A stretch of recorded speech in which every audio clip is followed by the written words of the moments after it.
Ariel Helwani post-fight at UFC 119 with Matt Mitrione, who defeated Joey Beltran tonight. How you feeling, Matt? You know, I'll be honest with you, I feel really damn good. That was exactly how I thought it was going to play out to a certain extent. Like if we stayed on our feet, I knew we were going to trade him up. I really thought I was going to knock him out. His chin's a whole lot better than I gave him credit for. And you know, he barely tried to wrestle. He didn't take shots. He didn't do what I think he was going to do. So, you know, good for him. He had a good game plan. Kept me from kicking him. It's amazing just to watch you out there after what we saw on Tough. I mean, the way you were so active on your feet, switching stances, throwing some kicks as well. I mean, really, you've progressed in front of our eyes. Do you feel as though you sort of lived up to your expectations in this fight? You know, I don't know. I can't give you a good answer for that yet. I can tell you that I felt like I was more mobile. I definitely listened to my corner a whole lot more. I heard him get back to the middle, keep your back off the fence, bounce. You know, we have certain keywords I listen for.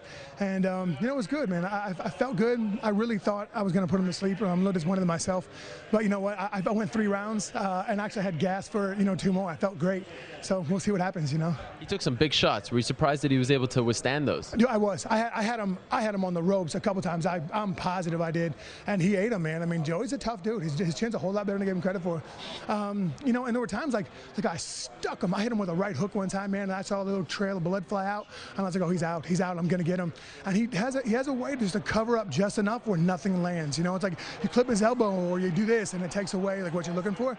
I mean, so I was frustrated, to be honest with you, but you know, it was good. I'm glad I won. That's for sure. Of course, you get really pumped up out there. I mean, I saw you walk into the cage. I don't know if you noticed, but you jumped onto the cage, you swung the door open, and you actually nailed the photographer so hard. Oh, no. You were that into it. How do you use that energy to not, you know, overthink things, but actually use it in a positive fashion and still stay calm out there?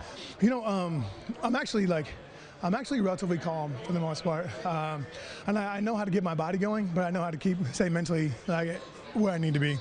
And I'm a little more intelligent and in touch with more people than I think I am. Shocking. Yeah, no, go figure. I play such a dumbass. You know, I'm a meathead.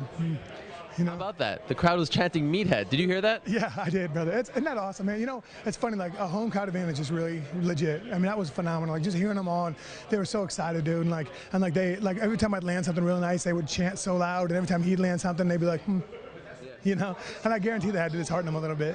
More to that point, I mean, a year ago you were just starting out on the show. Now, a year later, you're 3-0 in the UFC. You just won in Indianapolis. You went to Purdue. You had the home crowd in front of you. Are you able to take a step back and go, wow, I can't believe what has happened to me in the last year? You know, actually, like a little bit ago, probably like a month ago, I thought to myself, like, geez.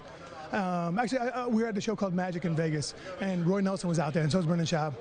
And we were actually talking like, I can't believe it's been a year and our lives have changed. Well, Brendan's and mine have changed so much. Roy's is pretty much the same. I was like, it's so wild to me, you know. Like I mean, everybody who's associated with me, their lives have changed. I brought them with me, and it's a trip, man. It's a real trip. You said to Joe Rogan that someone was fired. I couldn't catch it. His name's Malky Kawa with First Round Management. He did the worst job ever with sponsorships. For a televised fight, he got me $5,000. $5,000 for a televised fight. That is highly unacceptable. So yeah, Malky, you're fired. Is this true? This is a shoot? Yeah, I'm for real. Yeah, Malky did. You know, he may have done, you know, whatever. He told me that we were asking him how much, you know, what'd you get? You know, who do I need to get on my shorts? And get my shorts, you know, so I can try them on. I had to get these things hemmed and blah blah blah. And the answers I get is, you know, hey, your wife's bothering me and about stuff that's not her business. For real, dude? My wife's, it's not her business about my money? That's a trip. Okay, my wife's aggressive, brother. Right. You know, so like, you know, it was just the trip. You know, he was out of line in a lot of ways, and, you know, I think that's really appropriate for me to fire you on national TV. You're fired. Okay, finally, you know, we were talking to Sean McCorkle after. He said he wants you next. For some reason, he's got a beef with you. A, I'd like you to respond to that, and B, if you're not interested in fighting him next, who would you like to fight next? Who do I want to fight next? Well, how about Sean first and foremost? Sean McCorkle will get his face smashed. Sean McCorkle and I are good friends. We're all just bumping gums. I don't want to fight Corky. He's my buddy. I don't want to fight him. He may kick my ass. You know, honestly, man, I don't know who I want to fight. You know, I'm 3-0. I'm really happy about that. And Joey's a tough guy. He had, I think, 15 fights. I think this was his 16th. So I think, you know, I'm developing, you know, and hopefully, you know, another person that's tougher than Joey, and just kind of let me see where I am. You know, I'm not trying to be world champ yet, but I want to get that piece of gold eventually. But whatever it is, I'm going to do it, brother.